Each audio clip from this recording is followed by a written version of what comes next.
শুভেচ্ছা ভাই ভাই অ্যাগ্রো বিজনেস থেকে।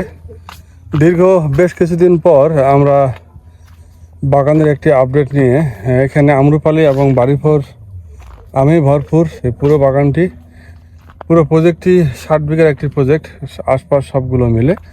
এখন যে বাগানটিতে আছি এইগুলো হচ্ছে 30 বিঘা, শুধুমাত্র এই ধরনের গাছ, এই টাইপের বড় বড় গাছগুলো।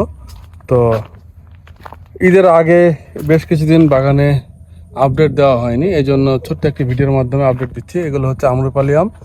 আম্রপালিগুলো মাশাআল্লাহ যথেষ্ট সুন্দর হয়েছে, আশা করি আরও সুন্দর হবে। আমি যদি পর্যায়ক্রমে আমগুলো দেখানোর চেষ্টা করি, প্রত্যেকটা আম 3টা 4টা বা 5টাই কেজি হবে। এগুলো 3টাই কেজি হবে, 3টা 4টাই কেজি হবে। এগুলো আম্রপালি, যদিও বা আম্রপালির সময় এখনও হয় নাই, সময় খুব কাছাকাছি। আম্রপালি হারভেস্টের ডেট দেওয়া আছে 18ই জুন, তখন থেকে টুকটাক শুরু হবে ইনশাল্লাহ।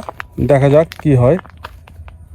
তো ইনশাল্লাহ আম ভালো আছে, ভালো থাকবে, দোয়া করবেন। আর এখানে বাড়িভর এবং আম্রপালি আমগুলো আছে। প্রত্যেকটা আমের কোয়ালিটি দেখবেন, আমের পাউডার, আমের কালার, কোয়ালিটি প্রত্যেকটা আম। হ্যাঁ, পাশাপাশি এখানে বাড়িভর আম আছে, বাড়িভর আমগুলো অনেক কোয়ালিটি সম্পন্ন।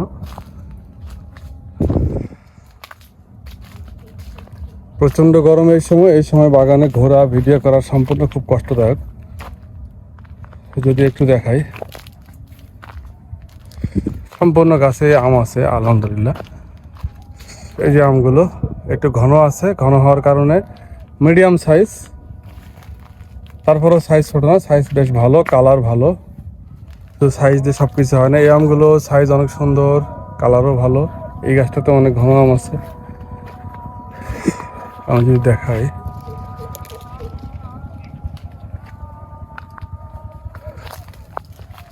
এমন আম বাগানে থাকলে আসলে বাগান থেকে যেতে ইচ্ছা করবে না। হ্যাঁ,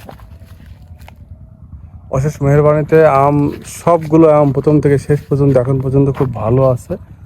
আমের বর্তমান অবস্থা খুবই ভালো। ঝড় বৃষ্টি অনেক কিছুই হয়ে গেছে, দেখা যাক শেষ পর্যন্ত আমরা কি করতে পারি। আজকে এই পর্যন্তই, ভালো থাকবেন। শেষে বাড়িভর আম দেখায় বিদায় নিই। এটা হচ্ছে বাড়িভর আম। বাড়িভর আম মাশাআল্লাহ অনেক সুন্দর কালার। এটা ডালে ধরে আছে একটি আম, এটা মিডিয়াম সাইজ, ছোট সাইজ বলা যায়, এটা মিডিয়াম সাইজ। প্রত্যেকটা আম ফ্রেশ, চেষ্টা করেছি যতটা ফ্রেশ রাখার। এগুলো বাড়িভর। ওকে, ধন্যবাদ, ভালো থাকবেন।